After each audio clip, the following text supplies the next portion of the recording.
Good morning, good afternoon, and good evening, everyone. Thank you so much for joining us today to our last virtual forum session. My name is Katharina Schlinger, and together with Yunus Arikan, I will be moderating and facilitating the session today.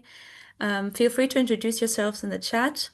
Maybe just some quick basic housekeeping rules before we dive in. AI note takers will not be allowed, but we will have a transcript available. You can find the safe event guidelines in the chat, and please use the Q&A box for any questions you might have for us and the speakers. Speaking of the speakers, we have a fantastic set of speakers today with us, and we'd like to just quickly introduce them. So we have Dora Marema, who is the head of the Municipal Sustainability Portfolio of SALGA, the South African Local Government Association. We also have Risto Vevo with us, who is the Climate Director from the city of Turku in Finland. And last but not least, we have Juliette Oluch, who's the co-founder and advisory of the Ufanisi Research Network based in Nairobi, Kenya. So we're really happy for you all to be here. But maybe before we dive into our panel discussions and fire chats, we would, of course, like to acknowledge that today is the World Habitat Day, which takes place every year on the first Monday of Urban October. So this year's theme of the World Habitat Day is urban crisis response, which is of course quite relevant. Also, when we look at some of our past virtual forum sessions that we've had this year. And in a time of polycrisis, such as conflict and political instability, climate change, economic hardship, we really appreciate the practical solutions and forward thinking. And so in the virtual forum sessions that we've had, we've really been trying to answer some questions such as what can cities and regions do, and what solutions are they finding, and which of these can be replicated around the world in different local contexts, of course. And there are 3 virtual forum sessions that sort of stand out within this theme, and that just quickly like to mention in this frame. So one of the main topics that the World Habitat Day addresses this year with the theme is, of course, the increase in forcibly displaced people and how displacement is becoming more and more an urban phenomenon. Our virtual forum session on how cities are planning for climate-driven migration addressed this, and the main takeaways being that cities need to have not just the hard infrastructure in place, such as, for example, housing, but also the soft infrastructure. So, for example, citizen initiatives, and that cities need to be proactive rather than reactive when responding to hosting forcibly displaced people. And finally, the multi-level governance and cross-department collaboration are crucial. And similar takeaways were found in the session on how inclusive local disaster responses can inform national adaptation. They stressed community-led resilience planning to ensure initiatives meeting the actual needs and remaining sustainable. And they called for stronger multi-level policy coherence. And finally, the third session we had was the Resilient Cities, Safer Communities, Confronting Climate-Linked Insecurity, showing how intersected different challenges are. So climate change is deeply intertwined with urban security, and we know that climate-related disruptions, such as floods or droughts, are increasingly contributing to resource scarcity, displacement, social tension, which can sort of become a hotspot for organized crime and violence. And so here again, we're finding that community participation is sort of key to building resilience. So this means bottom-up approaches and citizen-led initiatives, as well as integrated urban planning, offering systematic solutions. So these are just a few of the virtual forum sessions that we've had that, connect to the theme. And yeah, you've noticed all of these sessions mention the need for community participation and multi-level collaboration. And this actually leads me to one of our main topics for today, which is the town hall COPs. And this is just shortly before transitioning to our first presentation of today. So you might have heard, so one of the things cities and regions can do and have been doing, which is so great to see, is joining the Town Hall COP initiative. We've dived quite a bit into this over the last few months, and as you can see on this map, it has had quite some uptake, which is really great to see with local town hall COPs being hosted around the world, and you'll hear from some of these hosts and town hall COPs today. Town hall COP Town hall COPs are community led. They are nationally relevant and they're transformation oriented. And this last pillar, sort of what we would like to focus on now with our first speaker. So I would like to ask Juliette Oluch to come on stage. um, yeah, together with the Ufanisi Research Network, Nairobi City County Government, Urban Better, Plan International, and ICLEI Africa, she hosted the Nairobi Town Hall Cup, which took place in August 2025. Juliette, thank you so much for being here with us today. And yeah, we'd love to hear your experience in organizing the Town Hall Cup, how your Town Hall Cup was transformation oriented, and maybe also what role youth and youth-led action played in it. So the floor is all yours. Thank you so much, Catalina. Thank you so much, ICLEI and the Daring Cities team for organizing the session. It's such a pleasure to be here. Good afternoon, everyone.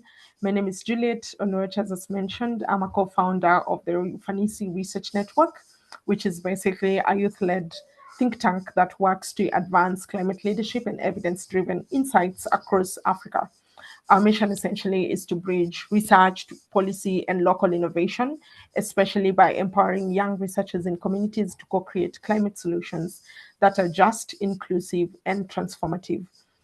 Um, we believe that young people are partners of today in shaping resilience and low carbon cities.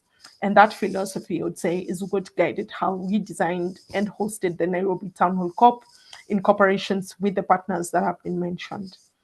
So I'll structure my talk in very distinct topics. So first, I'd like to, for the benefit of our audiences, what was the Nairobi Town Hall COP? So this was a locally driven youth-anchored policy dialogue, and we designed it to mirror the spirit of the global COPs, but reimagining city level climate action. Our vision was to localize the COP process and to make climate diplomacy more accessible to ordinary citizens, particularly young people, informal settlement residents, and community innovators. So we asked ourselves the question, what if global climate negotiations could be translated into neighborhood conversations? So this question gave birth to the Town Hall COP, of course, mandated by the ICLEI, which was a platform for creating Nairobi's climate action priorities through dialogue, evidence, and lived experiences. So we held the Town COP in collaboration with local youth organizations within Nairobi. We had the county government, we had researchers, development partners, and over 427 participants joined us, including youth groups working on clean energy, waste management, nature based solutions, and so forth. So the key part of the Nairobi Town Hall COP was the transformation oriented focus. So from the beginning, our Town Hall COP was built on transformation and not token participation, as we see in some forums. We didn't want another awareness raising event, but we wanted a turning point for how Nairobi imagines climate governance. So we focused on three transformation pillars. Number one was on knowledge creation. We brought together youth innovators, climate researchers, and policymakers to jointly identify evidence gaps within Nairobi's climate agenda. For example, we had a youth group working in Mukuru on waste to energy innovations who presented their models alongside researchers analyzing access data. And this dialogue led to a shared brief, which we are yet to publish, on how to integrate informal energy solutions into Nairobi's climate planning framework. The second pillar of transformation that we focused on was on inclusive decision making. Now, the Town Hall COP was designed as a reverse panel, so to speak. So instead of having just experts speaking to citizens, we had communities speaking to decision makers, county officials, ICLEI representatives, C40 representatives. We also had the German embassy joining us and local MPs. All these people were listening as young people, as youth, as these community members and leaders articulated what an equitable transition should look like in Nairobi's case. And then this kind of flipped power dynamic made this discussion transformational because it was about shared governance. The third transformation pillar that we were focusing on was on the pathways to influence. We developed a Nairobi Youth Declaration on Urban Climate Justice. So in this declaration, we were synthesizing recommendations from the different roundtables that we had, uh, looking at topics like mobility, waste, and energy. And the declaration was later shared with the County Climate Change Directorate, who were also present in the Town Hall COP, forming a part of the consultation input for the Nairobi Climate Action Plan review process. So the link between the youth dialogue and the actual policy drafting marked a real shift, which was, essentially moving from talk to institutional engagement. And now brings me to my next topic, or rather, uh, subject, which is what role exactly did youth and youth-led organizations play? So Ufanisi, I'm a co-founder of Ufanisi. I am a youth, and I worked with other youthful organizations as well. So I would say the Nairobi Town Hall COP was designed by youth, it was led by youth, and it was driven by youth priorities. And we played a number of roles. Number one was youth in co design. So the entire process from agenda setting to facilitation was led by a coalition of youth networks that included the African Youth Initiative on Climate Change. We had Yungo and many other youth institutions. So we held design sprints where young people shaped the questions, the themes, and the session formats. The other way in which youth and youth led organizations were involved was as experts. So we positioned young people as knowledge producers and not just advocates in that sense. So many presented grassroots innovations, community data, and urban resilience stories that were actually reflecting some of the practical solutions and not, aspirations as in most cases. The other way was us conveners. So we had young researchers in the room who acted or who served as facilitators and rapporteurs, translating these discussions into actionable briefs. And this in turn helped us to build the technical and leadership capacity we need for future policy engagement in young people. Lastly was on us policy actors. So we had so many youth organizations whom have continued with the process. So that is when we talk about developing follow-up activities. We have one coming up in the next 2 weeks with the county, and also just having youth serving as resource persons when it comes to stakeholder dialogues in the lead up to COP 30. And now I will move to the next kind of subtopic on some of the key milestones and the impacts that we were able to see as a result of this transformational approach. So, number one was, of course, on the numbers. Numbers are everything when we talk about research, and I think also when we talk about impact. So, for the Nairobi Town Hall COP, we had 427 participants who were ranging from, very rich um, background of stakeholders. It was a multi-stakeholder engagement, bringing together people in diverse areas with diverse experiences when it comes to the effects of climate change and just how they are responding to that as well. The second thing was the Nairobi Youth Declaration, which I think is very unique to our Town Hall COP. And this has been formally shared with the County Climate Change Directorate. And we are following up to see that actually some of the inputs that were written there are actually being implemented. The next thing was the town hall model has. We have plans to replicate it in other cities of Kenya, and might need to talk to the ICLEI team after this because it sparked a widespread interest in other cities as well to have their own town hall COPs, which I think is very inspiring to see young people who are willing to initiate their own localized climate dialogues. Lastly, and most importantly, is also on the partnerships that were initiated through this town hall town hall corps. It has brought really very important collaborations with different institutions that were hearing about the town hall corp for the first time and wanted to know how they can be part of this and get engaged in the process. And now, just to maybe wrap it up, I would say that the Nairobi Town Hall Corp and I believe the other Town Hall Corps have taught us one thing, that transformation begins when dialogue meets evidence and when inclusion meets leadership.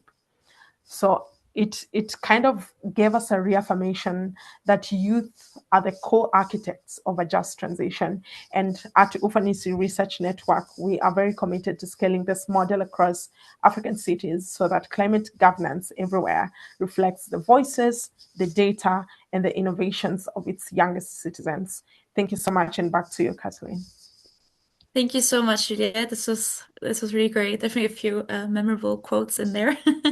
And yeah, I love the approach from calling it a more of a neighborhood conversation. It makes it much more relatable and also approachable to everyone. Um, Thank you for leading us through, yeah, how you sort of set up this town hall COP. And there's a few things that stand out, especially when it comes to the transformation oriented aspect. One thing that I was also wondering when I was reading through your outcome report, um, you mentioned that one of the topics that was also discussed was this challenge, I guess, where there are promising local solutions, and you also just mentioned this. There are practical solutions, but they're often working sort of in silos and very isolated from each other. And this was also a big topic that kept coming up during the different virtual forum sessions over the last few months. And I was wondering if there were any solutions to this problem that were also discussed, or anything that sort of stood out to you on that front. Yes, and thanks for bringing that up. It's a very Yeah. common theme across the different town hall cops, and Nairobi was no exception, just as you've mentioned. So, yes, we did attempt to find a way of bridging this gap. And maybe just to mention this also for the benefit of our audience, I think one of the things that was kind of an enabler of this um, silo working kind of approach was the fact that there's no collaboration, there's no cross collaboration when we talk about the different groups of stakeholders involved in climate action. So, for instance, community members are innovating, but there are no researchers working with them to kind of turn these innovations into evidence that can actually be used to support and push for policies. So collaboration was one of the key things, which was a hindrance, but also when you flip it, it's like it's the propelling thing that can actually make us not to work in silos. The next thing was on information and the way in which information is not as accessible as it should be, especially now to communities on the ground. Like I mentioned, the corp was very diverse, and we had, these people from some very common slums in Nairobi, like Madare and Kibera, who were doing this really good innovations, but they are not connected to science. And the reason being is the information is either not available, and when it's available, they are not able to kind of understand the scientific jargon with which our papers and journals are written. And so there's that gap in how to decolonize this research, but also to translate the knowledge that has already been produced so that the solutions we are trying to build at ground level are actually addressing a research question, are addressing a research gap. So, number one, on how to bridge this is collaboration, cross collaboration across different sectors. Secondly, is on translating available research so that innovation works to address the gaps identified in scientific research. And also for the researchers to work with practitioners and know what has been developed, what needs to be improved, and how can research support that. Thank you so much. Great. No, thank you, Juliette. Thank you again for your intervention. And with this, I think I'll pass it on to Eunice. And from Town Hall Cops in Nairobi, Kenya, we're moving on to South Africa and Finland. On to you, Eunice. Excellent. Congratulations, Juliet. It's really so.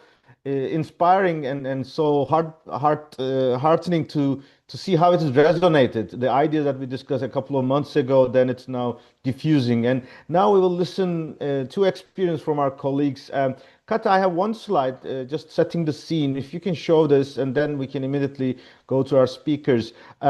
We heard from Juliet about the ownership of communities, that climate action should be owned by the owned the communities themselves. There are two important aspects of this year's COP. There are national policies being presented as the national determined contributions versions 3, and how local and regional governments can contribute to this process. That's one of the main agenda of this year's climate movement. So here we have two important mechanics that is taking place. One, the way that we have been working in South Africa, which was now we will hear from Dora, it was also resonated in countries like Malaysia and Kiribati, but also another mechanism, which is the CHAMP initiative from Dubai, which national governments commit to work with local governments. And here we'll listen from Turku because Finland was also endorsing CHAMP because of the bottom-up improvements from the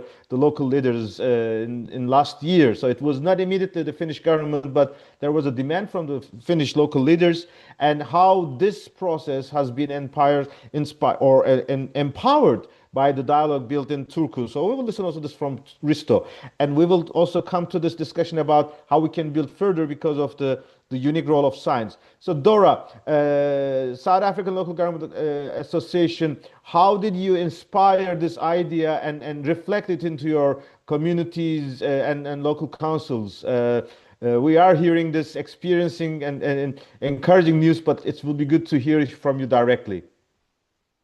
No, thank you very much. Thank you, Eunice, and thank you to Itle for this opportunity. I think for us, attending the COP last year in Azerbaijan, I think the previous one also in Dubai, and when we got to understand the core meaning of the town hall COPs, we really got very excited. Of course, it took a while before we got the organizational approval because we represent all the 257 local councils in the country.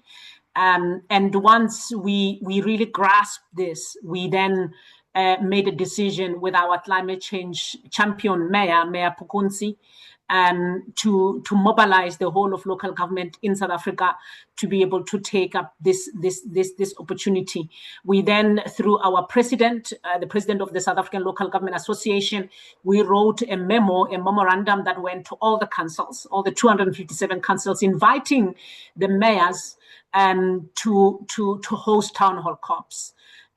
We have had really a lot of response. As I said, I think this week we are on our 6th town hall COP, and we are counting. So we had really a trailblazing COP led by our champion mayor, who is the chairperson of the National Working Group on Environmental Management and Climate Resilience. And after that, we then, went into other municipalities, but we also held one at the capital city of South Africa, which is the city of Tshwane in Pretoria last week. And as a result, we had then the other councils like Johannesburg, city of Johannesburg, really wanting to host this. So our list has really just been growing and growing, and the team is highly under pressure. But it has been very exciting for us to be able to witness this moment and to see how the global COP concept, can be localized. Of course, the COP that we had with Mayor Pukunzi, who's our champion, was quite easy for us because she's got the frame of reference. She has been attending the climate change COPs. She has been at the LGMA sessions, and she has interacted with other mayors who previously had hosted town hall COPs. So in her mind, she really had an idea of how she was going to bring this alive. If you walked into that town hall, that particular day, you would have thought that you were walking into a UNFCCC event. So she had all the banners, she had everything, and the event was live. But it was also very local because it had young people, it had older people, it had community-based organizations, it had academia, it had police, it had all sorts of people that you can think of. And they had an opportunity to really reflect on how climate change is affecting them in their municipality, and also how it then relates to the Climate Change Act that we have in South Africa, but also the UNFCCC. We, as you know, Eunice, we've got the buy-in of our National Department of Forestry, Environment, so they were there to break down the NDC and how it all links to what we were doing there. And I think for us in South Africa, we're really privileged because I believe that South Africa is already actioning or implementing the multi-level action.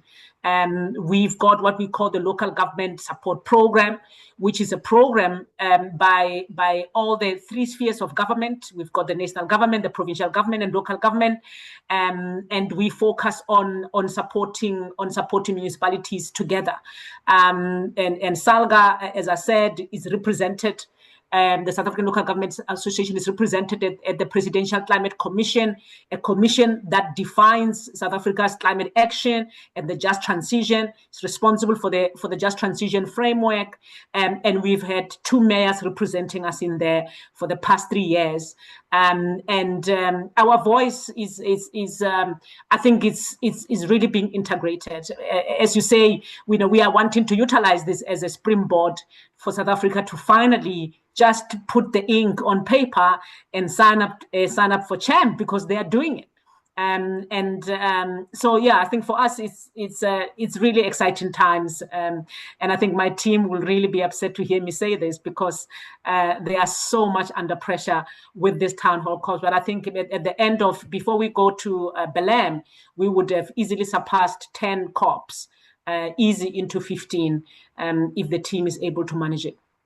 Excellent, excellent, Dora. First of all, for your personal commitment and also showing the power of the global debates being diffused at the national level through the national association.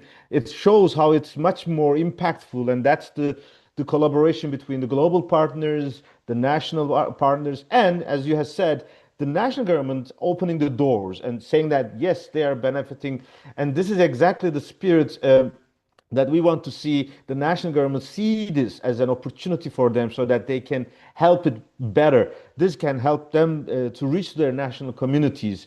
And we still would like to hear more outcomes from your exciting agendas. And we still have a couple of days. This is the Urban October, as you heard. And in the next couple of days, we are expecting some more updates. But we will get back to on that, especially when you heard from Juliet, also the African leadership on urbanization. In the next question, I will come back to you. But now I want to go a bit to the north, geographically north, to our dear friend Risto, who is now connecting us from Turku. In fact, as a European member country, there has been also a lot of experiences, but it is also not very easy in the European level, especially now here, seeing so many setbacks on the climate agenda. But how that Finland and Turku used this town hall experience to bring the climate debate back to the agenda and relate it to the national government. Risto, let's hear from your experience.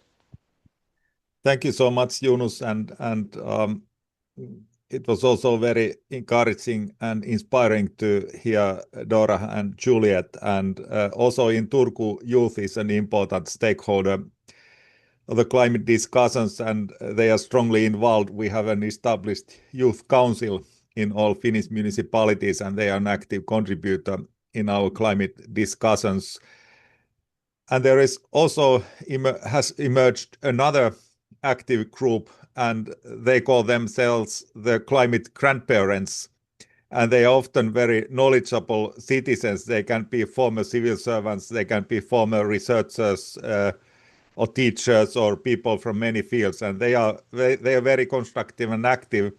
And actually, our town hall COP that was now organized on the 27th of August in Turku was already the second one. 2 years ago, we had the first one and the youth and actually the grandparents have been part of both. But this time, in the second town hall COP, we had a very strong presence from the local level. So we had the Minister of Climate and Environment addressing the forum, and we had the Secretary General of the Ministry of Climate and Environment taking part, and also the chair of the National Climate Panel, and some MEPs and representatives of regional administration and of local businesses, some of them very large ones, plus several participants from the public sector. So it was really a multi-level dialogue that we had in Turku on the 27th of August. And we actually had it in two parts. So we had the morning with our 50 climate partners, local companies, administrations, all the universities of Turku taking part. And we were discussing collaboration locally, but also our messages towards the national level and even towards the COP. And then this discussion continued in the afternoon in the larger forum, which had an audience of some 250 or 300 people, including those who were following the stream. And there we had these, say, high-level panels with the national level. Yes, Yunus, I think you're right.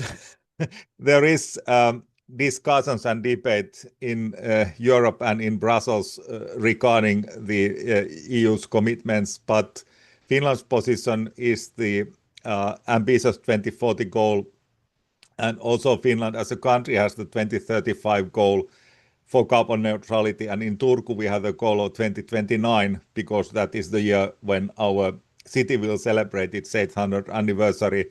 So even if there is quite much debate also in Finland and on some goals we are maybe lagging behind, still we are doing strong with energy transition and with emission reductions. And in that sense, there is a lot of optimism also and hope and commitment that we are building on.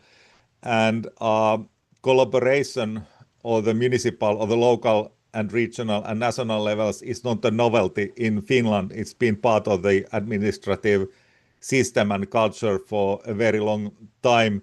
And local governments have a strong mandate financially and regarding to organizing several parts of governance locally. And in that sense, we have several different arrangements for advancing of climate goals and sustainable development on the city level, on the local level. These include policies, instruments, incentives, and even contractual arrangements between the different levels of administration.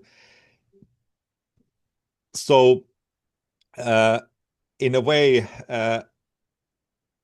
if to try to condense the outcomes of that town hall COP into a few points, one point is maybe that there is this continued commitment and there is kind of no looking back regarding that, and that there are new solutions and new ways, and that there are proved solutions for emission mitigation, for adaptation, and for partnerships that all are relevant and are growing in importance steadily. And likewise, I think Juliet was mentioning, also it was emphasized strongly at the town hall COP in Turku that we need to base the policies on best available scientific information, and we need to stick to science-based targets. And this message did not only come from, say, the university sector or education sector. Of course, it comes strongly from us, from the public sector, but also from the main companies in Turku, including one of the world's largest shipyards, for instance. We're making a very strong point on the science basis of the work. And that is definitely an important message. Another important message is collaboration locally and across different levels of administration, of governance. and also internationally, so that we can support each other in the advancements of the goals. And there is as a city, we have three important, environment-related sustainability goals. One is the climate goal of becoming a carbon neutral area by 2029. We are down by 70% from the level of 1990 in the greenhouse gas emissions of the area, and the level per person is really low. We are at about 2 tons per person annually, so it's really a low level. Another goal is to halt the loss of biodiversity locally and turn the trend, and we have policies in place for that.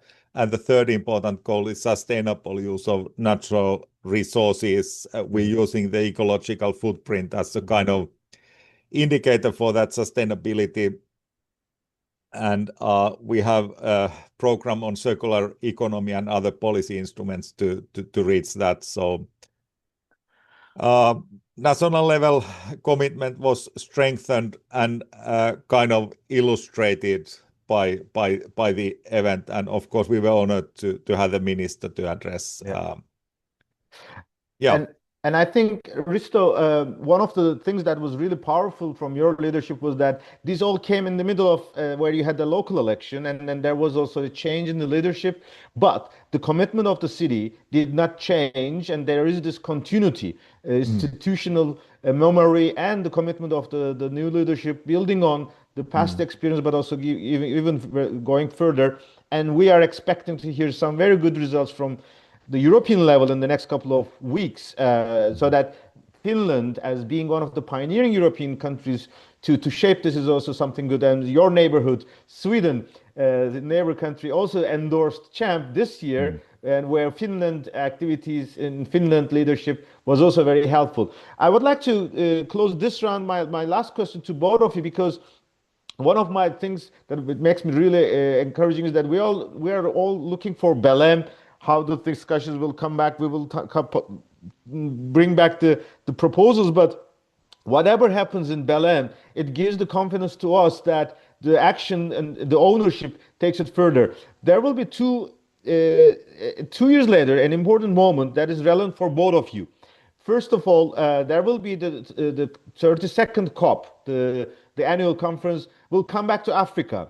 And Africa this year is also, in 2027, will also be important because it's the moment where the IPCC, the scientific report on cities, which was proposed by South Africa, our dear friend Deborah, will deliver its result. And Risto, in fact, is one of those scientists and experts who is contributing. So this means that the things that we have seen today will help us to share for the next 2 years.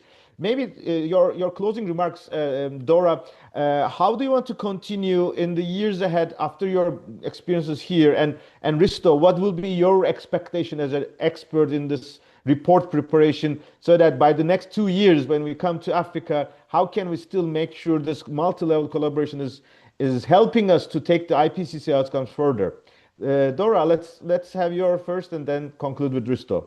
Yeah, no, thank you very much. I think for us, we want to build on this momentum. I think in the past few years, Africa has been rising, right? And I think climate change was just one of those areas that was just not coming out quite strongly. And I think right now, I think there is a great momentum in terms of, how climate action can become the bedrock or the foundation for many of the key issues that Africa has been lobbying for. And I think we want to keep this momentum. We are saying to those that won't be able to host their town hall COPs by the time we go to Belém, that they will be the next round in the next year, and we will start this process early. But I think most importantly, we are also going to be focusing on South Africa and Africa. And literally digging deep into the NDC and some of the actions that will be put forward for us to push for South African local government to get support. For example, in terms of climate finance, South Africa is also really starting to implement its new climate action, climate change act, which has got a huge role for municipalities and we really want to use this as a springboard for South Africa to lead in terms of being ambitious and really putting its mouth where the weights have been, really investing quite a lot, and to really showcase the leadership of local government in terms of climate action. We've always been saying that cities have been quite ambitious in terms of their climate change mitigation targets and adaptation targets, but we really now want to put this very clear so that we can be able to document and we can be able to showcase what are some of these ambitious targets, so that when the COP comes back to Africa in 2027, we can be able to have a report that says, just amongst the cities in Africa, these are some of the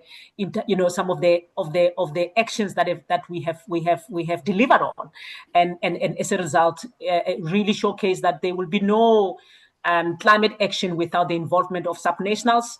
And as a result, countries have got no reason to ignore the role that cities will play in the global climate change regime.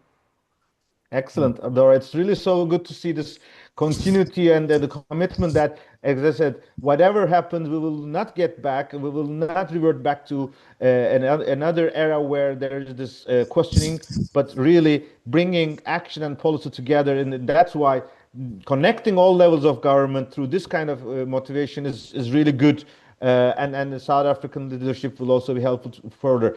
Risto, you are currently momentarily drafting with a group of scientists, and you will bring the results. So how do you think this will help this new report and help this town hall COPs to even be more motivated? Would be our question to you.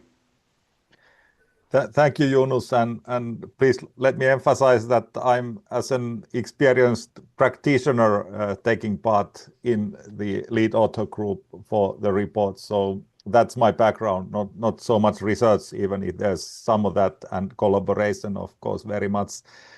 Well, I think the good side is that we do know a lot about climate change and about the impacts of climate change in cities, and there is a lot of knowledge and research findings globally that can highlight and that can give us the lessons learned on how we can adapt to climate change and how we can mitigate at the city level, and how we can combine climate actions with agendas for nature, for sustainability, for health, for well-being, for inclusive governance, for several issues. So there is a lot of strengths and there are a lot of opportunities. But however, what we are aiming at to do with the report is to bring a lot of this information and knowledge together and to provide a synthesis that is practice-oriented and that can be of use for the urban practitioners, but also for the urban policymakers and on the national level, so that in different parts of the world, the different really LGMA, the different levels of governance can find the best approaches and the best interventions to have an impact and to move things forward. And I think that is kind of the essence of the report. And also different regions, and I'm referring to regions as they are, as IPCC is the different regions in the world differ, and they have different challenges and different contexts and different political and economic and societal and natural realities where they are operating.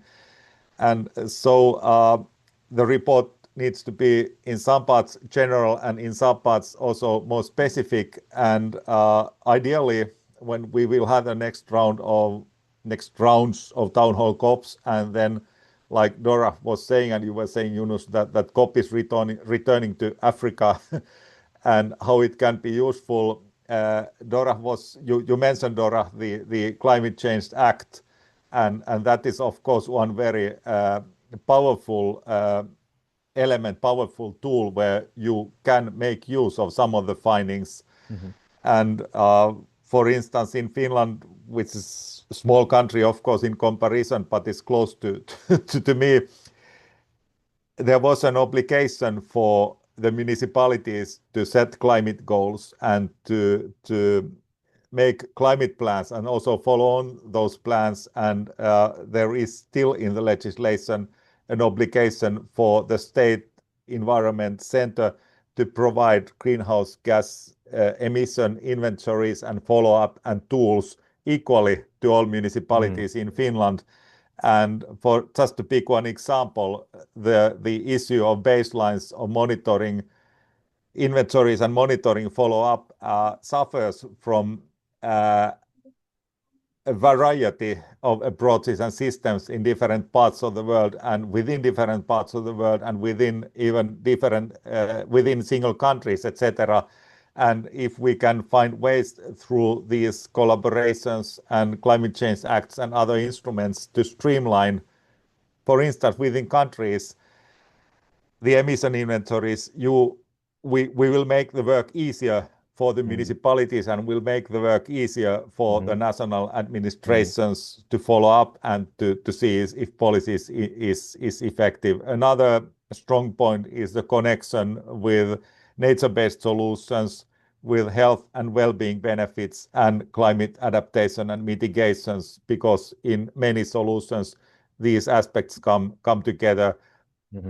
Then you have livelihoods, you have poverty issues, you have the local communities, you have the vulnerable communities. There is a lot of accumulated experience and knowledge on policies to resultfully tackle, for instance, vulnerable communities under risk, how to build resilience and how to adapt. There are examples from Africa, from India, from different places. So we have a lot of knowledge that we can use, and it's now a big task for us all to gather this together and then to make use of it. And I think the good news would be that if this information is now becoming clear, that it will be officially globally accepted at the UN, and that then the city's action and multi-level action can be much more firmly in the agenda of the UNFCCC, which is exactly what we want to get out of Belém. Maybe with this, I can hand over our discussion to what we will be doing in the next couple of weeks and what will happen in Belém and how we can take it further, because that is exactly we want to bring the results to the discussions. Kata, if you wish, first of all, Risto and Dora, many thanks, and I would be happy if you still have time so that you can, if needed, come back needed. But as you have discussed, this year we have put a lot of emphasis on our work at the Belém, before Belém at the national level. We are now in the discussion about what our messages where we are bringing to Belém and what will happen in the UN reforms will be the next step. If you go to the next slide, over this couple of weeks, there were important moments, as you have heard. These are the moments where we had announced that this mobilization is taking place. In fact, this is the Urban October that we are living in. Even today, we have the Forum of Mayors in Geneva. We will have tomorrow in Tokyo. Also, the week will conclude with the activities in India. And you see there are countries in the global north, in the global south, who are all discussing this at their own localities. But then these will be discussed a week later in Brasilia, in the capital of Brazil, where a month before the COP starts, ministers will be convening to discuss how they can now bring these results into the design of the Belém outcomes. And on the same day, we will also have, by the time this meeting was concluded, there will be a meeting in Europe, and we are hoping to see more outcomes. In between, there will be national meetings that Salga will host, for example. We are expecting some more outcome in this couple of weeks. We all hope that this will give the negotiators enough evidence that when they meet in Belém, they can carefully incorporate this into their discussion. So that will be the next slide. Here now, as of Friday, we have announced that LGMA's key positions are now available. What we want to see negotiators to agree in Belém.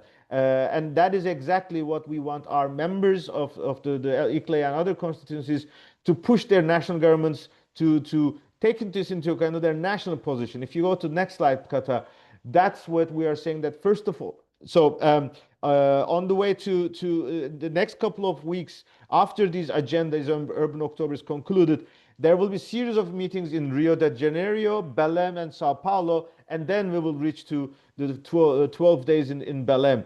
So this means that there will be still follow-up. We have to make sure that our engagement continues in these activities. We will have a big gathering in Rio, and we will be also having this connection from the outcome Rio, then feeding into Belém.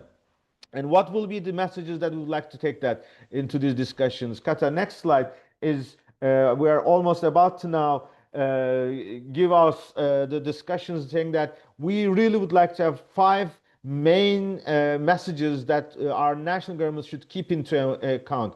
First of all, as you heard from Dora, from Juliet, from Risto, and many other around the world, that it is time for the UNFCCC to discuss multi-level collaboration and urbanization in a holistic manner. And that could be kicked off in Belém. That could be one of the biggest legacies of Belém, so that this feeds in 2 years later into this IPCC report on cities, so that by making a legacy from Belém, we can make sure IPCC report will find its way, and this 2 years can give us the chance that we can develop all these elements of a holistic agenda and mitigation, adaptation, finance, and capacity building in UNFCCC and national governments. In second thing, we expect to have adaptation roadmap to be concluded, and we are confident there are much more evidences that these adaptation roadmaps should have response to the local needs, so that local data should be visible, so that to demonstrate how climate action reaches to the local level. In Belém, there will be a big discussion on just transition. You heard from Dora as well. It's not anymore commitments of climate emergency or climate action, how you translate into getting out of the fossil fuels, into bringing all the societies into the process for a transition into a climate-friendly society. And here, as you have seen in South Africa, we want to see Just Transition Work Program to have a stronger representative of local energy governments at all countries, and that the mechanism that will kick off in Belém, we hope it will address and it will open the space for us. Climate finance, this big $1.3 trillion, we have to see that these commitments reach to the local level as well, that the money should find its way to our local level as well, much better than it used to be in the past years. And finally, we believe Brazil and the UN Secretary General and UN General Assembly are now starting to design a new governance. We are aware of the geopolitics, but we want to make sure that this new global governance on climate and sustainability is multi-level, that we can create space for us starting from Belém onwards, because in the next couple of months, there will be the election of new Secretary General, there will be reforms that is addressing the UN system better working. We want to make sure that starting from Belém, we integrate this and multi-level collaboration is embedded in this process. And finally, in Belém, in the next slide, we want to demonstrate that we influence the discussions through our home, which is the Cities and Regions Hub, which is strengthened with the contribution from Ministry of Cities in Brazil, together with UN Habitat. We are in the making of this agenda, and we are confident that where we come to Belém, the first 2 days, we will have the Cities Day, we will have the 4th Ministerial, so that all these national activities feed. The outcome will very likely be stronger than ever. And once this ministerial is over on the 11th of November, through the pavilion, through the hub, the discussions and the outcome, we will make sure that these are embedded into the decisions on the final days of COP. And in that sense, we are confident that this will then give us back the power that networks, our national associations can say that outcome from Brazil is still helping us, and we are continuing to make the implementation at home, so that this new era is getting much more solid and bring the results to life at the local and national level. Kata, this was our at least the presentation and the input side. I see there are some feedbacks coming from the Q&A box. Maybe if you would like to refer any of those, and then we will be getting a closer to our discussion probably on that round. Yeah, I think it's all been answered. There was a question on town hall COPs, on how to host one. So it's great to see this interest. And yeah, I think Rista will take care of the other question. But I think then I'll take it from here, Eunice. Yeah, just some final points from my side. We'd love to hear from our participants, actually. Any feedback you'd like to share with us regarding this year's edition of the virtual forum, that would be greatly appreciated. So please make sure to fill out our really short survey, which my colleague Joanna is sharing in the chat. If you'd like to keep up to date with our next steps, please make sure you're subscribed to our newsletter and follow us on social media. Those links are also being shared in the chat right now. Finally, we'd like to thank our Daring Cities co-conveners and partners, of course, the City of Bonn, BMZ, GIZ, and the Sparkasse Bonn, and of course, all of our virtual forum session organizers and ICLEI colleagues at the World Secretariat and around the world, whom without their work and support, this wouldn't have been possible. So thank you again. Thank you to our speakers for being with us today and to the audience for joining us. And we wish you all a great rest of the day. Thank you so much.